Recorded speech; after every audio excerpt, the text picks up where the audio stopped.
Hello दोस्तों, स्वागत है इस वीडियो में। इस वीडियो में हम देखेंगे एमएस एक्सेल के अंदर चार्ट कैसे क्रिएट किया जाता है। चलिए एक्सेल ओपन करते हैं। यहाँ से एक्सेल ओपन हो गया। अब यहाँ पे चार्ट बनाने के लिए हमारे पास डेटा होना चाहिए, है ना। टेबल में हमारे पास डेटा होना चाहिए और उसी टेबल के डेटा को हम चार्ट के रूप में रिप्रेजेंट कर सकते हैं, है ना। तो चार्ट क्या है? ग्राफिकल रिप्रेजेंटेशन ऑफ डेटा, है ना। किसी डेटा का, किसी आंकड़ा का ग्राफिक रूप से उसको प्रेजेंट करना ही चार्ट कहलाता है ना। तो चार्ट हम देखेंगे। चार्ट देखने के लिए, चार्ट बनाने के लिए सबसे पहले हमको एक डेटा टेबल बनाना पड़ेगा। चलिए मैं बना लेता हूँ। इस टेबल में कुछ फील्ड हैं जैसे सब्जेक्ट, है ना, मार्क्स अप 10, है ना, मैक्सिमम मार्क्स। चलिए फटाफट एक छोटा सा टेबल बना लेते हैं, डेटा टेबल। और इस डेटा टेबल में जो डेटा है उसको हम चार्ट के रूप में रिप्रेजेंट करेंगे। उसी डेटा को हम चार्ट में दर्शाएंगे। चलिए ये हमारा डेटा टेबल बन चुका है ना, मार्क्स डिटेल करके। अब हमको सेलेक्ट करना पड़ेगा। सेलेक्ट करेंगे, उसके बाद हम इंसर्ट टैब में जाएंगे। उसके बाद यहाँ पे चार्ट ग्रुप बना है। इसमें बहुत सारे चार्ट हैं, आप देख सकते हैं, है ना। Column chart, line chart.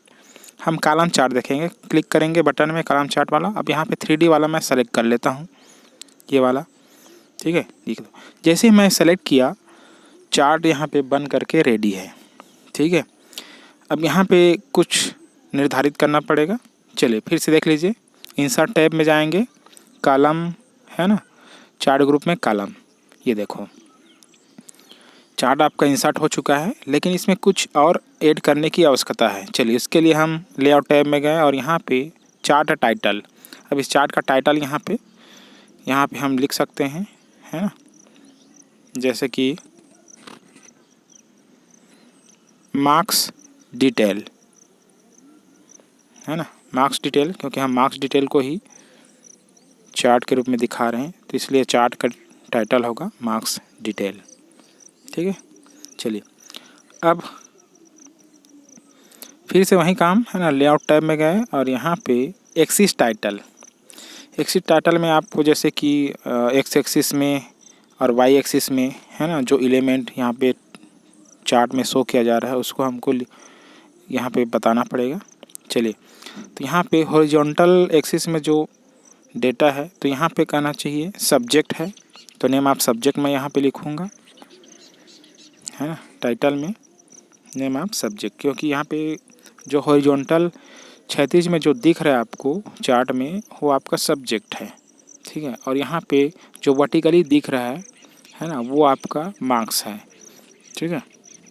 चलिए अब यहाँ पे वर्टिकल एक्सिस में जो डेटा है, जो एलिमेंट है, उसका यहाँ पे टाइटल लिख लेते हैं, जैसे कि मार्क्स।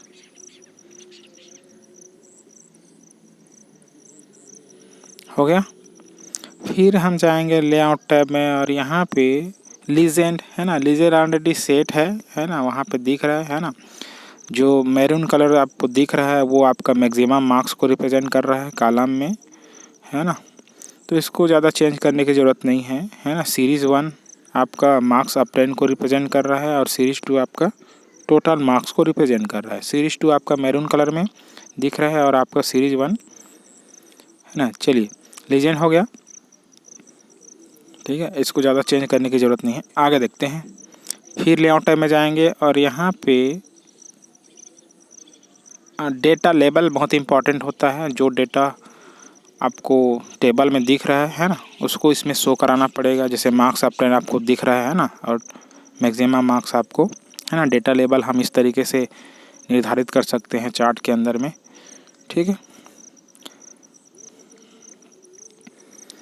ग्रिड लाइन, है ना, ग्रिड लाइन भी आप यहाँ पे शो करा सकते हैं, है ना। लीजेंड को उतना आपको छेड़छाड़ करने की ज़रूरत नहीं है ना। आप आसानी से उसको देख करके समझ सकते हैं। साइज़ आप छोटा बड़ा कर सकते हैं चार्ट का। आपको जितना बड़ा चार्ट चाहिए उतना बड़ा आप यहाँ पे जस्ट रिसाइज कर सकते हैं, छोटा बड़ा कर सकते हैं। ठीक है। उसके बाद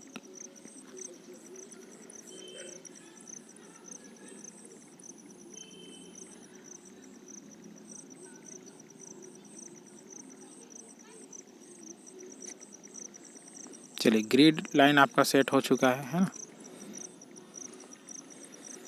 तो इस तरीके से किसी भी डेटा टेबल का चार्ट हम बना सकते हैं MS एक्सेल के अंदर, है ना। और बहुत ही अच्छे तरीके से अपने डेटा को ग्राफिकली रिप्रेजेंट कर सकते हैं, है ना, और उसको अच्छे से हम समझ सकते हैं। वीडियो अच्छा लगा तो लाइक करें, कमेंट करें, शेयर करें और चैनल को सब्सक्राइब करना ना भूलें। Thank you.